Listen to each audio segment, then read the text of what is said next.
மறுபடியும் வந்து தமிழக வெற்றி கழகத்துக்கு வந்து ஒரு பவர் இருக்கு, ஒரு எனர்ஜி இருக்கு, கண்டிப்பா வந்து பின்னால எல்லாம் பெருசா இருக்கும் அப்படின்ற மாதிரி.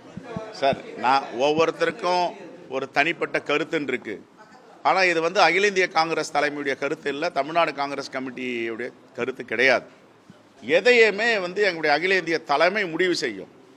அதனால் அவர்களுடைய பேச்சுரிமை, அவங்க பேசிட்டு போகிறாங்க, அதோட தான் நிறுத்திக்கணும். நம்ம கண்டி இது கட்சியோடைய பார்வையாக தயவு கூர்ந்து யாரும் பார்க்க வேணாம். எங்கள் தலைவர் ராகுல் காந்தியும் தலைவர் மல்லிகார்ஜுன கார்கேவும் முடிவு பண்ணுவாங்க. எதிர்கட்சி தலைவர் எடப்பாடி பழனிசாமி நேற்று வந்து அறிக்கை வந்து கொடுத்துருக்காரு. இதுவரைக்கும் வந்து நிதி தராத மத்திய அரசு வந்து நிதி ஆயோக் கூட்டத்தில் பங்கேற்க மட்டும் சொல்லியிருந்தாரு. ஆனால் வந்து இப்போ நடைபெற நிதி ஆயோக் கூட்டத்தில் பங்கேற்கிறாரு. இது காரணம் குடும்பத்தை காப்பாற்றனா போகிறாரு. அப்படிலாம் கிடையாது. எல்லா முதலமைச்சரும் நிதி ஆயோக் கூட்டத்தில் கலந்துக்கிறாங்க. அந்த அடிப்படையில் தான் தன்னுடைய தமிழ்நாட்டு உரிமையை மீட்டெடுக்க தமிழ்நாட்டு மக்களுடைய குரலாக தமிழ்நாடு முதலமைச்சர் இந்த நிதி ஆயோக் கூட்டத்தில் கலந்து கொள்ளுகிறார். அதை காங்கிரஸ் பேரியக்கம் வரவேற்கிறது, பாராட்டுகிறது. கிராம கமிட்டிகளை வலியுறுத்தவும், அதே போல கூட்டணியில கூடுதல் தொகுதிகள் வேணும் அப்படின்ற ஒரு ஆலோசனை வந்து காங்கிரஸ் பொறுப்பாளர் கடந்த வாரம் நடந்தது. அது மாதிரி யாரும் தொகுதியை பற்றியோ கூட்டணியை பற்றியோ யாருமே பேசலை, விவாதிக்கலை.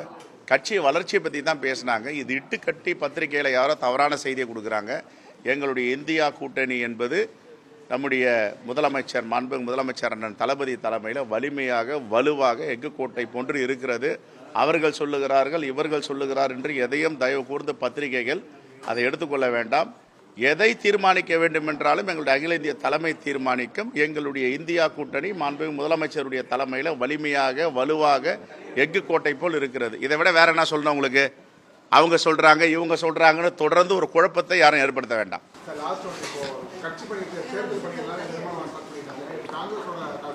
நாங்கள் கிராம கமிட்டி ஃபுல் ஸ்விங்கில் போயிட்டு இருக்கு. 75% தொட போகிறோம். இன்னும் ஓரிரு மாதங்களில் 100% தொடுவோம். நன்றி. இந்தியா கூட்டணி வலிமையா இருக்கு, வலிமையா இருக்கு, வலிமையா இருக்கு. இதை விட என்ன சொல்லணும்? இந்தியாலேயே தமிழ்நாட்டில் இருக்கிற ஒரு வலிமையான கூட்டணி மாதிரி எங்கேயாவது இருக்கா? நீங்க சொல்லுங்க. வலிமையா இருக்கிறோம். உங்களுக்கு ஏன் பல சந்தேகங்கள் இருக்கு? அடுத்த ஆட்சியும் இந்தியா கூட்டணி ஆட்சி தான் வரப்போகுதுங்க.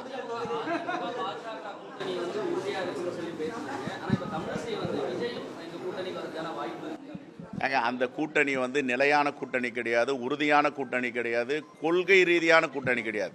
கொள்கையே இல்லாமல் உறுதியே இல்லாமல் அது ஒரு கூட்டணியாது. அவங்களுக்குள்ளேயே என்ன பிரச்சனை ஒன்றாலும் வரலாம். நேற்றைய வரைக்கும் அம்மையார் ஜெயலலிதாவை போயிட்டு குற்றவாளி, தண்டனை பெற்றவர், சிறையில் இருந்தவர்னு சொன்னவங்க கூட போயிட்டு கூட்டணி வச்சுட்டு இருக்காங்களா? நாங்கள் என்னைக்காவது சொல்லியிருக்கோமா? அம்மையார் வந்து காலமாகி விட்டார். அம்மையார் ஜெயலலிதாவை பற்றி என்னைக்காவது காங்கிரஸ் பேரியக்கம் தரம் தாழ்த்தோ குறையோ சொல்லியிருக்கோமா? சொல்லலை. ஆனால் அவங்கள எவ்வளோ கேவலமாக பேச முடியுமோ, குற்றவாளி, தண்டனை பெற்றவர், ஊழல் செய்தவர், சிறைவாசம் சென்றவர் எல்லாம் சொன்ன கட்சி கூட போயிட்டு அம்மா அம்மான்னு சொல்லிட்டு இவங்க எப்படி கூட்டணி வைக்கிறாங்க? அப்போ இது ஒரு சந்தர்ப்பவாதம். அதுதான் சந்தர்ப்பவாதம். எங்கள் கூட்டணியை பொறுத்த வரைக்கும் இது உறுதியான கூட்டணி, கொள்கை கூட்டணி, நிலையான கூட்டணி. நன்றி. செய்திகளை உடனுக்குடனும் துல்லியமாகவும் தெரிந்து கொள்ள சப்ஸ்கிரைப் பண்ணுங்க.